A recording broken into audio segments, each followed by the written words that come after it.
नमस्कार, मैं दिव्या तिवारी। स्वागत है आपका। आप अभी तक में बुलेटिन की शुरुआत करते हैं उत्तराखंड की खबरों से।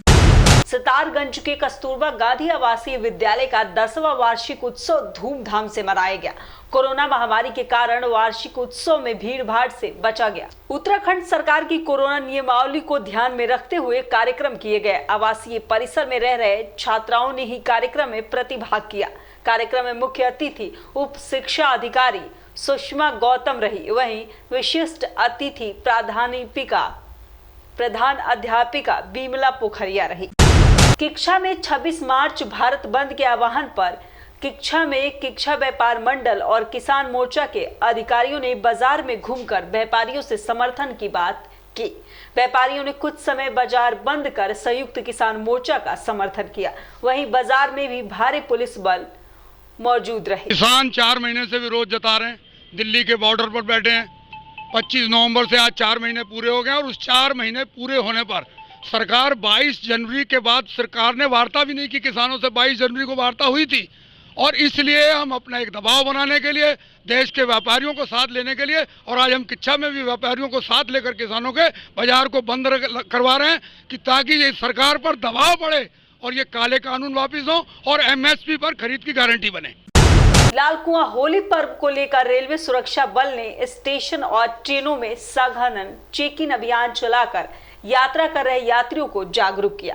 यहां रेलवे सुरक्षा बल के इंस्पेक्टर BK सिंह और GRP चौकी इंचार्ज आनंद गिरी टीम ने रामनगर से बांद्रा जाने वाली ट्रेन में सघन चेकिंग की। इस दौरान उन्होंने यात्रा कर रहे लोगों को सतर्कता बरतते हुए कहा कि किसी भी अनजान यात्री से किसी भी तरह का खान पान से पूरी तरह से परहेज करें, नहीं तो यात्री जहर खुरानी गिरोह का शिकार भी हो सकता है। देखिए, ये एक विशेष अभियान चल रहा है। ट्रेनों में विस्फोटक और ज्वलनशील पदार्थों की विशेष चेकिंग हो रही है। आपने सुना होगा कई जगह ट्रेनों में छिटपुट घटनाएं आग लगने की हुई है। इसको रोकथाम करने के लिए रेल मंत्रालय के द्वारा आदेश दिए गए हैं, विशेष रूप से इस पर निगरानी की जाए और ऐसे लोग जो इस तरह का हरकत कर रहे हैं उनके खिलाफ सख्त कार्रवाई की जाए। देख रहे हैं GRP के साहब हमारे साथ खड़े हैं। आज आपने देखा होगा हमने जॉइंट एक इनिशिएटिव लिया था। इसमें सुबह से आज भारत बंद भी था तो वहाँ भी हमने जॉइंट अभियान चलाया और 50 स्पेशल से एक जुलूस गुजरी थी, उसका भी हमने शांतिपूर्ण तरीके से वहाँ से निकाला और सारा दिन मुस्तैदी से आज हम काम कर रहे हैं। हम लोगों ने इस अभियान के तहत यार्ड में जो भी यहाँ पर आपके इस्टेब्लिशमेंट्स हैं, जैसे PRS है, पार्सल है, कैरेज है, हर जगह अवेयरनेस ड्राइव चलाया है। जो लोग ट्रेनों में आ रहे हैं उनको समझाया जा रहा है, बुझाया जा रहा है कि आप बीड़ी सिगरेट इत्यादि का प्रयोग ना करें और अगर आप करेंगे तो हम रेलवे एक्ट के तहत जो है कार्रवाई करेंगे। पिक्चर पैलेस के पार्किंग के भवन सभागार में प्रदेश कांग्रेस महामंत्री गोदावरी थापली द्वारा कोरोना काल में अहम भूमिका निभाने वाले पत्रकारों को सम्मानित किया गया। इस दौरान शहर में बिखरी पड़ी कांग्रेस को भी एक मंच पर देखा गया। कार्यक्रम में कोरोना वॉरियर्स को सम्मानित करने के साथ ही फूलों की होली भी खेली गई, जिसमें कि सैकड़ों कांग्रेसी कार्यकर्ता और अधिकारी शामिल हुए। जिस तरह से अभी वैक्सीनेशन का काम चल रहा है और उसमें पत्रकारों को नहीं लिया, इस बात का भी हमें खेद है, क्योंकि इस बात को भी हम रखेंगे, कांग्रेस पार्टी रखेगी। और जिस तरह से सफाई कर्मचारी, सुरक्षा कर्मचारी, स्वास्थ्य कर्मचारी ने किया, इसी तरह से हमारे मीडिया बंधुओं ने भी करा। मैं काफ़ी समय से ये चाह रही थी कि मतलब आप लोगों का भी सम्मान करूं, तो ये थोड़ा सा सूक्ष्म मेरा योगदान था। आज होली मिलन समारोह के माध्यम से मैंने ये आज का दिन सुनिश्चित किया कि आज आप लोगों का भी सम्मान करें, क्योंकि आप लोग देवतुल्य हैं। जिस तरह से आप लोगों ने अपना जान की परवाह न करके जानकारियाँ दी और सब लोगों को जागरूक भी किया, तो हमारा भी एक छोटा सा दायित्व बनता है कि आप लोगों को सम्मान करें। मैडम, आज पूरा कांग्रेस जो है, जो विपक्षी भी थे, कि जो आप पिछली बारी जो बैठक हुई थी उसमें काफ़ी प्रवृत्ति नाराज थे, आज सभी एक मंच पर दिखे हैं, आज क्या कहना चाहिए? मैंने इंडिविजुअली सबको फ़ोन करा है और मैंने हमारे जो पूर्व नगर पालिका अध्यक्ष हैं मनमोहन सिंह मल जी और हमारे पूर्व विधायक गुंजला जी, उन लोगों से ही पूछकर पहले उन लोगों से तय करा कि इतनी तारीख को मुझे करना है कोरोना वॉरियर्स का और होली मिलन करना है। उन लोगों से पूछ कर ही तब मैंने बैनर बनाया, तब उन लोगों से टाइम पूछ कर तभी मैंने करा। मैं तो हमेशा उनको विश्वास में लेती हूँ और वो हमारे आगे हैं तब हम उनके पीछे। मैडम क्या कहना चाहेंगे, उत्तराखंड में इतनी बड़ी फेर बदल हो गई लेकिन किसी ने ये नहीं पूछा कि आखिर मुख्यमंत्री को हटाया क्यों, क्या? वो तो खैर सूरत ही बदला है, सीरत तो वही है, तो उनके विचारधारा ही काम कर रहे हैं। और जो हमारे कोर्ट है, कोर्ट ही तो आदेश दे रहा है, जो कोर्ट वो कर रहा है तो उसी पर काम चल रहा है, तो इससे कोई फ़र्क पड़ने वाला नहीं है।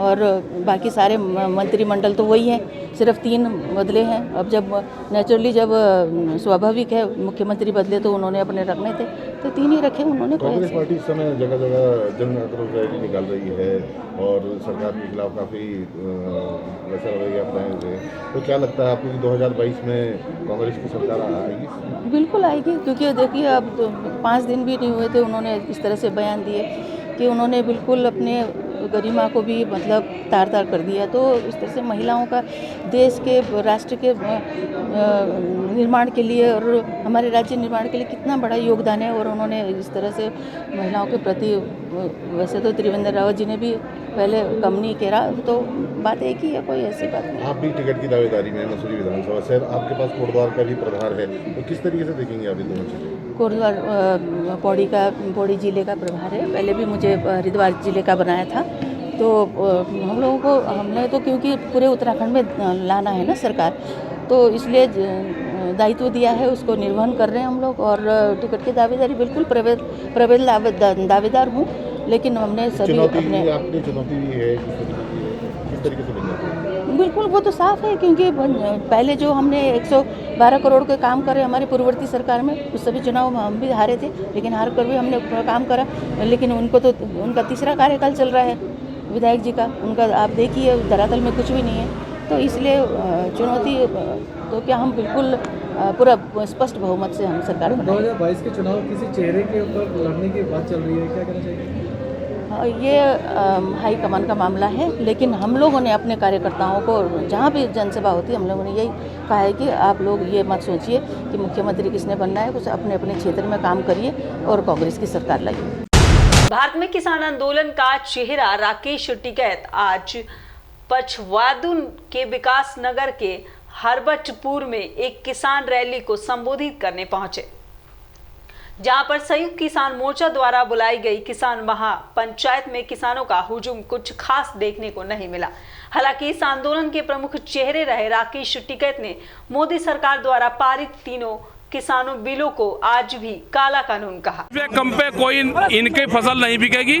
प्रधानमंत्री ने कह रखा है कि मंडी के बाहर आपको जहां रेट ठीक मिला वहां बेच लो, तो अपनी फसल बेचेगा। ये डीएम के ऑफिस में, थानों में, एसएसपी के ऑफिस में, एसडीएम के ऑफिस में और विधानसभा पे, इससे बढ़िया जगह तो है ही नहीं कहीं। राकेश जी, आंदोलन 8 महीने और खींचने की बात कर रहे हैं आप? हाँ, लंबा चलेगा आंदोलन। 8 में सरकार नहीं माननी तो आगे चलेगा। उत्तराखंड आंदोलन, उत्तराखंड की जनता के लिए क्या संदेश? उत्तराखंड की जनता को जोड़ेंगे पूरा, और जो 5 पॉलिसी बताई है ये उत्तराखंड सरकार के लिए है कि इस पर काम करे। जो विलेज टूरिज्म पॉलिसी, उसी से यहाँ की जान बच सकती है। आपने चेतावनी दी है कि जो हाँ, चेतावनी दी। गुजरात और बेंगलोर से जो अभी गिरफ्तार किए गए हैं उनको छोड़ दे, नहीं तो नेताओं को इलाज करेंगे। बीजेपी का झंडा लग के गाड़ी नहीं जा सकती कामू में, सड़कों पर पकड़ेंगे, उन्हें भी पकड़ के बैठाओगे। इन्हें नजरबंद करवाएंगे आप? हाँ करेगा, ये किसान क्या बताएगा क्या करेगा। या तो उनको छोड़ दें, उनको छोड़ दें, नहीं तो इनके नेता गाँव में जाएंगे नहीं। तो क्या जी, उत्तराखंड की जवानी और पानी के लिए क्या कहेंगे आप? उनको यहाँ पर रोजगार देना पड़ेगा। 51% लोग यहाँ से रोजगार की तलाश में, यहाँ का जवान बाहर शिफ्ट हो रहा है। यहाँ पर रोजगार अवेलेबल करवाने पड़ेंगे। जो हिमाचल की पॉलिसी है, विलेज टूरिज्म पॉलिसी, उसको बढ़ावा दे यहाँ पे। और यहाँ पे ट्रांसपोर्ट सब्सिडी, जैसे शुगर को बाहर भेजने के लिए, चीनी को, वहाँ के शुगर मिलों को सब्सिडी दी थी उसी तरह से यहाँ की जो फल फ्रूट सब्जियाँ जो यहाँ पे पैदा होती है, जो किसान अपने गांव में पैदा कर रहा है, उसको मंडी तक भेजने की व्यवस्था यहाँ की सरकार करे तो कुछ यहाँ को फ़ायदा हो सकता है। सर, जैसे कि आने वाले समय में विधानसभा चुनाव आने वाले हैं, उसमें क्या भाजपा को परिणाम देखने को मिलेगा? और परिणाम तो भाई अपना आप यह जनता दिखा देगी, इनके कर्मकांड दिखाओगे हाँ, इनके जो कर्मकांड है वो दिखाएंगे। जिस तरह से कानून लेकर आ रहे हैं, सस्ते में किसानों की फसल लुटी जा रही है, बेरोजगार यहाँ पे बेरोजगारी बढ़ रही है, तो इनको तो जनता दिखाएगी अपने आप। उत्तराखंड की राजधानी देहरादून में भाजपा पार्टी प्रदेश कार्यालय में मदन कौशिक, प्रदेश अध्यक्ष दुष्यंत कुमार गौतम द्वारा भाजपा की उपलब्धियों को गिनाया गया।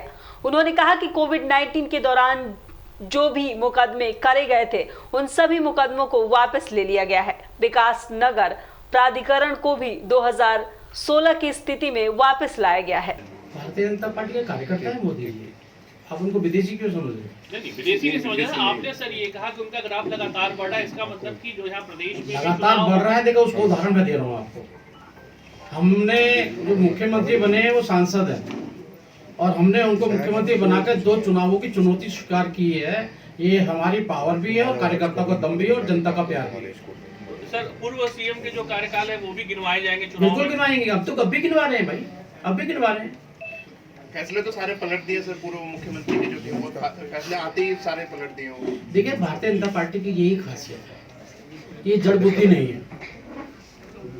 इसलिए चलते चलते जो भी अच्छा लगेगा उसको हर व्यक्ति करेगा। अच्छे के लिए अच्छा किया जाता है। हम उसके उनके ये नहीं कह रहे उन्होंने गलत किया, लेकिन उत्तराखंड की खास खबरों में फिलहाल इतना ही। फिर मुलाकात होगी कुछ नई ताज़ी खबरों के साथ। तब तक के लिए नमस्कार।